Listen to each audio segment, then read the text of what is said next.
श्री स्वामी समर्थ. नमस्कार स्वामी भक्तांनो.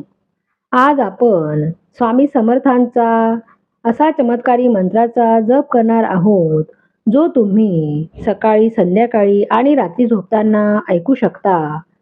जो भक्त स्वामी समर्थांचे चिंतन करतो, तोच त्याच्या मंत्राचे श्रवण करतो. त्याच्या डोक्यावरचे लाख रुपयाचे कर्ज माफ व्हायला वेळ लागत नाही. ज्या व्यक्तीने दुसऱ्याकडून कर्ज घेतले आहे आणि ते कर्ज देणे अशक्य झाले आहे, कर्जदाराचे टोमणे ऐकून तुम्ही खूप अस्वस्थ झाला आहात. तुमचे पैसे कुठल्या ना कुठल्या कारणांमुळे अडकलेले आहेत. आता पुढे काय करायचे हे समजत नाही. यासाठी आपण या एका मंत्राचा जप करणार आहोत. तुम्हाला फक्त तो पूर्णपणे ऐकावा लागेल. तुम्ही फक्त 10 दिवस सतत ऐकल्याने तुमच्यावरील कर्जाचे ओझे दूर होईल. काही वेळातच तुमचे सर्व कर्ज निघून जातील. यासोबतच तुमच्यासाठी संपत्तीचा मार्गही मोकळा होईल, ज्यामुळे तुम्हाला लगेच संपत्ती मिळण्याची संधी मिळू लागेल. त्यामुळे तुमची गरिबी मुळापासून नष्ट होईल आणि तुम्हाला स्वामी माऊलींचा आशीर्वादही मिळू लागेल. हे सर्व तेव्हा शक्य होईल जेव्हा तुम्ही हा मंत्र पूर्णपणे ऐकाल. स्वामी भक्तांनो, हा मंत्र अर्धवट सोडून काही फायदा नाही. हा मंत्र तुम्ही पूर्णपणे ऐका. हा मंत्र ऐकल्यानंतर तुमची मनोकामना नक्कीच पूर्ण होईल. जर तुम्ही काही दिवसापासून धन मिळवण्याची अपेक्षा करीत असाल आणि अजूनपर्यंत काही लाभ मिळाला नसेल, तर निश्चित राहा, कारण की मंत्र ऐकल्यानंतर तुम्हाला अचानक धनलाभ होईल. श्री गुरु महाराज त्यांच्या तपस्येचे फळ आहे. या मंत्राच्या प्रभावाने तुमचे भाग्य बदलून जाईल आणि मग तुमचे घर धनसंपत्तीने भरले जाईल. तुम्हाला फक्त श्रद्धेने आणि विश्वासाने या मंत्राचा जप 108 वेळा करावा लागेल. असे केल्याने तुम्हाला नक्कीच फायदा होईल. भक्तांनो, आयुष्यात पैशाची आवश्यकता कोणाला नाही. आपल्याजवळ भरपूर पैसे असावेत, आपल्या सर्व इच्छा पूर्ण व्हाव्यात अशी प्रत्येकाची इच्छा असते. पण प्रत्येकाला ते शक्य नसते. काही जण खूप विचार करतात आणि मनातून आनंदी होतात. काही जण ठाम राहतात आणि प्रयत्न करतात आणि त्यांच्या प्रयत्नांना यशही मिळते. स्वामी भक्त हो, आपण आता स्वामींचा शक्तिशाली मंत्र ऐकूया. ओम श्री स्वामी अतिदिव्य तेजाय नमः. ओम श्री स्वामी अतिदिव्य तेजाय नमः. ओम श्री स्वामी अतिदिव्य तेजाय नमः. ओम श्री स्वामी अतिदिव्य तेजाय नमः. ओम श्री स्वामी अतिदिव्य तेजाय नमः. ओम श्री स्वामी अतिदिव्य तेजाय नमः. ओम श्री स्वामी अतिदिव्य तेजाय नमः. ओम श्री स्वामी अतिदिव्य तेजाय नमः. ओम श्री स्वामी अतिदिव्य तेजाय नमः. ओम श्री स्वामी अतिदिव्य तेजाय नमः. ओम श्री स्वामी अतिदिव्य तेजाय नमः. ओम श्री स्वामी अतिदिव्य तेजाय नमः. ओम श्री स्वामी अतिदिव्य तेजाय नमः. ओम श्री स्वामी अतिदिव्य तेजाय नमः. ओम श्री स्वामी अतिदिव्य तेजाय नमः. ओम श्री स्वामी अतिदिव्य तेजाय नमः. ओम श्री स्वामी अतिदिव्य तेजाय नमः. ओम श्री स्वामी